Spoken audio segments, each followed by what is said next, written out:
नमस्कार, आपका बात 25 में स्वागत है। तो हम पाकिस्तान की राजनीति की दोबारा बात कर लेते हैं और इन सब बातों को दोहराने का या कि याद करने का या कि दोबारा से एक नई दृष्टि से देखने का कारण आपको पता है कि पिछले दिनों ही आ गया है। वो एक फ़िल्म है धुरंधर, जिसने सिर्फ़ पाकिस्तान द्वारा भारत में क्या-क्या किया जाता है उसके अलावा वो एक कहानी में पिरो के बताया है। लेकिन हम क्योंकि लियारी का टाउन उसके सेंटर में है, उसके केंद्र बिंदु में है और फिर जैसे ही मालूम चलता है कि वहाँ पे एक कई और तरह के जिस तरह के गुंडे बदमाश थे, डकैत थे, उनका राजनीति में कैसे समन्वय हुआ, किन लोगों ने उनको राजनीतिक संरक्षण दिया।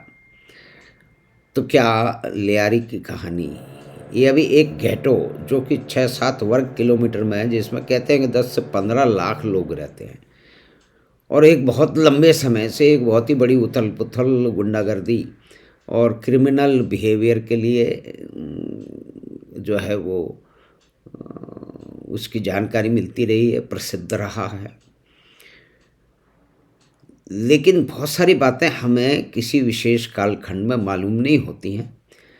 कोई न कोई घटना या कोई चीज़ ऐसी सामने आती है जो आपको दोबारा से दृष्टि डालने पे मजबूर करती है। अब पाकिस्तान की राजनीति में ये जो दो महानुभाव ऊपर हैं, जुल्फ़िकार अली भुट्टो और ज़िया-उल हक, यह आज का जो पाकिस्तान है, वो जिस भी आतंकवाद की या कि रिलीजियस फंडामेंटलिज्म के एक प्रतीक के रूप में मतलब स्थापित हो चुका है। भारत की घटनाएं तो छोड़ दीजिए, विश्व की घटनाएं हों, चाहे 9/11 हो, उसके अंदर खालिद मोहम्मद शेख कौन था? पाकिस्तानी था जो कि लंदन स्कूल ऑफ इकोनॉमिक्स पढ़ा करता था। उसने किस तरह से एरोप्लेन का इस्तेमाल करके वर्ल्ड ट्रेड टावर को, यानी कि अमेरिका की कैपिटलिज्म के या अमेरिका की शक्ति के चिन्हों को धराशायी किया जा सकता है, जिसमें 3,000 के करीब 3,000 से ज़्यादा लोग मर गए। तो वो भी पाकिस्तानी था। और फिर ओसामा बिन लादेन, उसको पाकिस्तान ने छुपा के रखा। और अभी अभी आप देख लीजिए ना कि जिस तरह से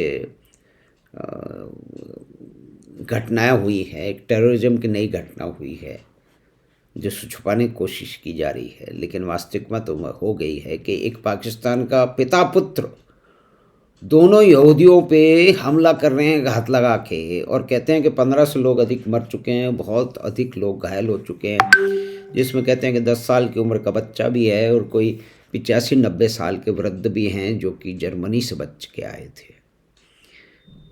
मतलब ये क्या विचित्र बात है। तो पाकिस्तान में कुछ तो है, तो पाकिस्तान में बहुत कुछ है। और पाकिस्तान की राजनीति और आतंकवाद का एक एक ऐसा कॉकटेल है जो कि फिर दोबारा एक नए रूप में सामने आया, कम से कम मेरे रूप में सामने आया है, क्योंकि पाकिस्तान की राजनीति को मोटा मोटा जानते थे। तो अब झेडे भुट्टो को हम भारतीय परिप्रेक्ष्य में जान लेते हैं, और क्योंकि हम तो जयपुर में बैठे हैं तो राजस्थान के परिप्रेक्ष्य में जान लेते हैं। तो झेडे भुट्टो का परिवार मतलब उनके पुरखे, वहाँ से शुरू करें, फिर उनके पुरखे औरंगजेब के काल में कन्वर्ट हुए, भाटी राजपूत थे। और तनोत एक गांव है, एक जिस तनोत माता का जो मंदिर है वो बड़ा ही प्रसिद्ध है कि पाकिस्तान की वार में जितने भी बम डाले गए थे, तनोत माता की प्रताप से वो बम कोई फटा नहीं। तो यानी कि तनोत जो है उसके जो ठाकुर लोग थे, वो परिवार है जुल्फ़िकार अली भुट्टो का, और कन्वर्जन हुआ उनका औरंगज़ेब के ज़माने में। अब औरंगज़ेब के ज़माने में कन्वर्ट हुआ और आगे चल के उन्होंने पाकिस्तान की राजनीति में एक महत्वपूर्ण स्थान बनाया। लेकिन ये बम्बई में पढ़े हैं, सेंट जेवियर्स में पढ़े हैं, और कोई कैथेड्रल स्कूल है वहाँ भी पढ़े हैं, और उसके बाद कर बर्कले यूनिवर्सिटी और में चले गए हैं कैलिफोर्निया में, वहाँ पे जाके भी पढ़े हैं, फिर ऑक्सफोर्ड में भी पढ़े हैं। इसका मतलब उन्होंने बीए की पढ़ाई की है, उसके बाद में कानून की भी पढ़ाई की है, और फिर वो 1953 में कहते हैं कि पाकिस्तान में लौट आए और अपनी लॉ फर्म पहले उन्होंने इंग्लैंड में शुरू की कुछ, फिर उसके बाद में पाकिस्तान में आके शुरू की, और जल्दी ही एक इस तरह की उसमें आ गए कि बहुत ही जल्दी वो वहाँ पे सत्ता के नज़दीक आ गए। और सबसे कम उम्र के यूएन में जो डेलीगेशन गया पाकिस्तान में, उसके मेंबर बने। और फिर अयूब खान साहब के समय में जनरल अयूब, जो कि जनरल अयूब का समय ये माना जाता है वो ठीक है, उन्होंने सिकंदर मिर्ज़ा का तख्ता पलटा था और आर्मी का शासन शुरू किया था, लेकिन मुख्य रूप में जनरल अयूब के बारे में कहा जाता था कि वो industrial development, social development, agricultural development, green revolution, ये इस तरह के सब काम कर रहे थे। लेकिन भाई साहब भुट्टो साहब का पदार्पण हो चुका था, और भुट्टो साहब ने उनको पट्टी पढ़ाना शुरू किया या कि याद दिलाना शुरू किया, सिर्फ जनरल अयूब के ही नहीं, और भी कुछ अयूब साहब के नीचे जो दूसरे जनरल वगैरह थे, जो कि सीनियर फौजी अफसर थे, उनको कि भाई ये सब काम तो होते रहेंगे, हमारा मुख्य काम हम कैसे छोड़ दें, हमारा मुख्य काम तो जो है वो कश्मीर को लेना है, और जो पार्टीशन का अनफिनिश्ड एजेंडा है उसे तो लेने के लिए हमें पाकिस्तान पे हमला कर पाकिस्तान को उसको ले ही लेना चाहिए, और इससे अच्छा मौका कुछ हो नहीं हो सकता। क्योंकि भारत की मतलब जो प्रधानमंत्री हैं नेहरू जी तो अब रहे नहीं हैं, उनकी जगह एक दुबला पतला ठिंगना सा चप्पल सैंडल पहनने वाला ब्राह्मण देश का प्रधानमंत्री है, तो वो क्या लड़ेगा। लेकिन भारत ने लड़ाई की और 1965 में भी पाकिस्तान को मुँह की कहानी पड़ी। और इन सारी की सारी परिस्थितियों से बलते हुए, लेकिन कुल मिला के अगर मोटा मोटा देखा जाए तो एक ब्रीफ हिस्ट्री के हिसाब से तो भुट्टो साहब का जो है वो पॉलिटिकल ग्राफ, यानी कि भुट्टो साहब ने राजनीति में लगातार प्रगति करते चले गए। तो 1928 में जन्मे जो है वो ये प्रेसिडेंट बन गए पाकिस्तान के 71 से लेकर 73 तक। उसके बाद में प्राइम मिनिस्टर रहे 73 से लेकर 1977 तक, और फॉरेन मिनिस्टर तो 63 और 65 में थे ही, जब जनरल अयूब का शासन था। और उन्हीं के प्रभाव से, उन्हीं के कहने से, उन्हीं के परसुएशन से, सिर्फ अयूब साहब ही नहीं दूसरों के भी परसुएशन से ऑपरेशन जिब्राल्टर यानी कि 1964 का वार हुआ। और उसके बाद के अंदर फिर आगे चलते चलते उन्होंने जा कर के जनरल जियाउल हक को, जिसको उन्होंने कहा कि एक बंदर किस्म का फौजी है, ही जो मंकी जनरल, तो उस और ये मेरा आज्ञाकारी है, तो उन्होंने बहुत सारे जनरल को लांग करके जियाउल हक को जो है वो army chief of army staff बना दिया। ये जनरल जिया जो है वो 1924 में जालंधर में बंद हुए थे, यानी कि दोनों भारतीय थे एक तरह से देखा जाए।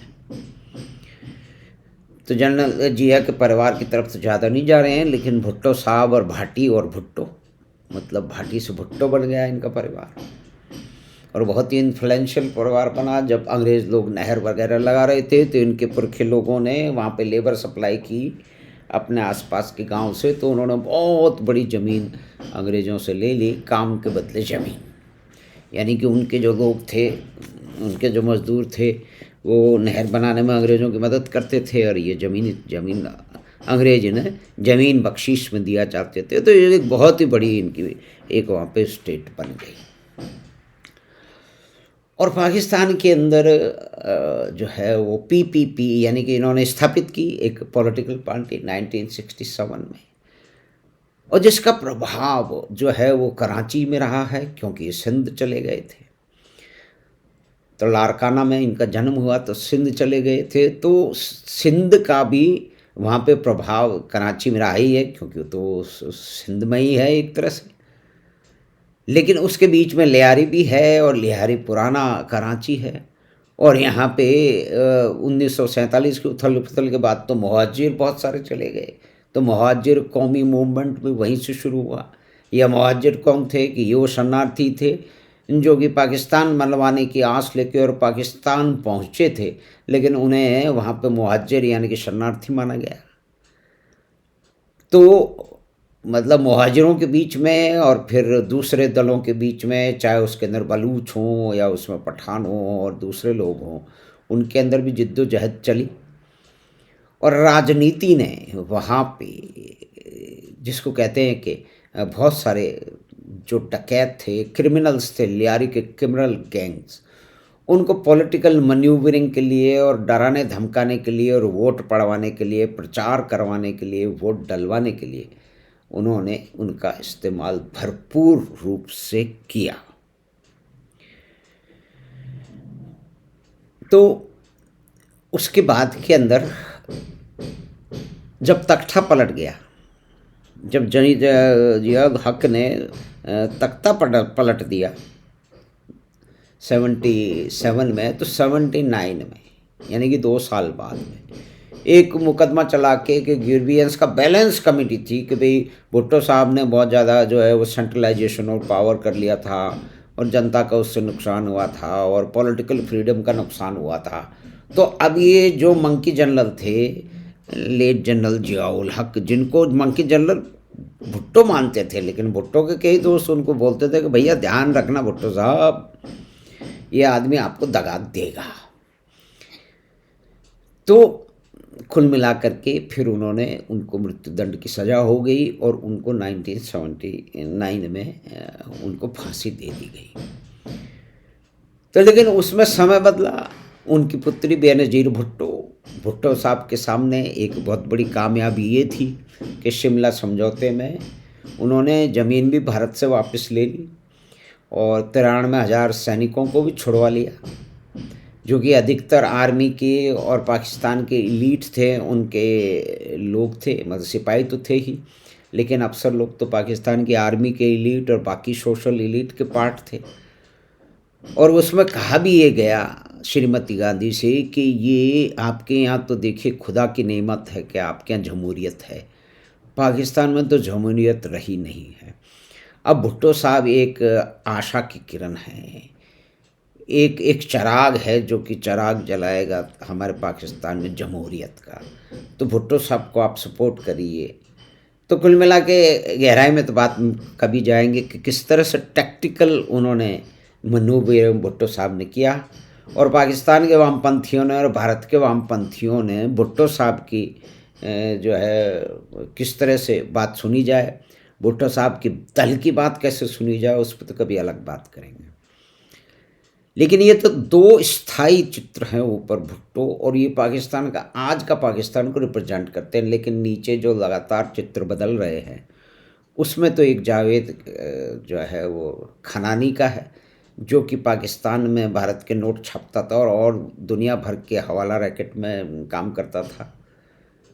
और इसी के साथ में आप ये देखिए कि ताज होटल पे जो अटैक हुआ था 9/11 में, वो भी पाकिस्तान द्वारा नियोजित हुआ था। इस फिल्म में उसको मुख्य रूप से दिखाया गया है कि इसमें जो रणवीर सिंह है वो एक मजबूरी में उस वो जब घटना हो रही है और पाकिस्तान में लोग तालियां बजा रहे हैं और जश्न मना रहे हैं, वो बीच में खड़ा हुआ देख रहा है, सोच रहा है, वो सूचना भी देता है, लेकिन कुछ डेट की गड़बड़ होती है, वो रुक नहीं पाता। वैसे भी ये माना जाता है कि उस समय का तंत्र किसी दूसरे प्रयोजन में था। और कुछ लोग तो और भी ऐसी ऐसी भयंकर बातें कहते हैं कि जिनके साक्ष्य भी पूरी तरह से मिलने बाकी हैं कि ये कोलैबोरेटिव एक अटैक था, ताकि उसमें देश में एक हिंदू आतंक को स्थापित किया जाए। और अगर वो जो है गनमैन पाकिस्तान का, उसको पकड़ नहीं लिया जाता, तुकाराम ओम्बले उसको पकड़ नहीं लेते, तो शायद वो सफल भी हो जाते, क्योंकि इन्होंने तो इसमें कलेवा बांध रखा था इसमें अपने हाथों में। तो उसके बाद फिर पाकिस्तान के अंदर एक हम देखें तो बेनज़ीर भुट्टो का कालखंड है। जब कश्मीर से पंडितों को, हिंदुओं को निकाला जा रहा था, तब बेनज़ीर भुट्टो पाकिस्तान में रेडियो पे कह रही थी कि हर हर मस्जिद से मुजाहिद निकलेगा और वगैरह वगैरह। वो सब याद है, मुझे याद है वो। अभी भी आप टेलीविज़न पे वो भुट्टो साहब की मिसेज मतलब बेनज़ीर भुट्टो की श्रिल वॉइस में आप सुन सकते हैं कि वो क्या कह रही हैं। यानी कि एक ये कश्मीर का जो ऑब्सेशन है, इस ऑब्सेशन ने पाकिस्तान को पाकिस्तान बनाने में, पाकिस्तान तो बना उन्हीं चीज़ों के लिए था, लेकिन उसको छोड़ भी जैसे अयूब साहब उस पर ध्यान नहीं दे रहे थे, लेकिन एक फौजी आदमी ध्यान नहीं दे रहा तो क्या हुआ, एक बड़े अमीर ख़ानदान का साहबजादा जैड भुट्टो वो उनको मजबूर कर देता है, और बल्कि उनको बोलता है कि भाई आपको तो करना ही पड़ेगा। और बाकी जनरल लोग भी जो अयूब के नीचे थे वो मान जाते थे, और ऑपरेशन जिब्राल्टर हुआ, और उसके बाद के अंदर फिर इलेक्शन हुए, और भुट्टो साहब माने नहीं। अवामी लीग जीत गई, अवामी लीग के पास सीटें ज़्यादा थी, लेकिन वो झंझट हुआ, फिर आपस में जो है वो गृह युद्ध की स्थिति आ गई, और फिर भारत ने जो इंटरवेंशन किया उससे बांग्लादेश बन गया। तो इन सारी परिस्थितियों में भुट्टो साहब का ये था कि चाहे मैं एटम बम बनाऊंगा, मैं जो है वो इस्लामिक बम बनाऊंगा, चाहे हमें घास की रोटी खानी पड़े, और ब्लीड इंडिया बाय 1000 कट्स, ये भी एक जिया ने भी कहा, और पाकिस्तान के बहुत सारे लोगों ने कहा, उसमें विश्वास करते हैं, आज भी विश्वास करते हैं।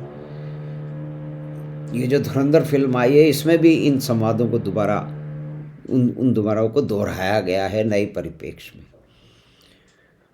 तो हम ये देख सकते हैं कि पाकिस्तान की पॉलिटिक्स और टेररिज्म का मिक्सचर रहा है। क्यों? लियारी में वायलेंस है, उस वायलेंस ने जो है वो उसको यूज किया भुट्टो साहब की पार्टी ने, पाकिस्तान पीपल्स पार्टी ने। और भुट्टो साहब भी याद आना आवश्यक है कि लेफ्टिस्ट माइंड के थे, उन्होंने नेशनलाइजेशन किए,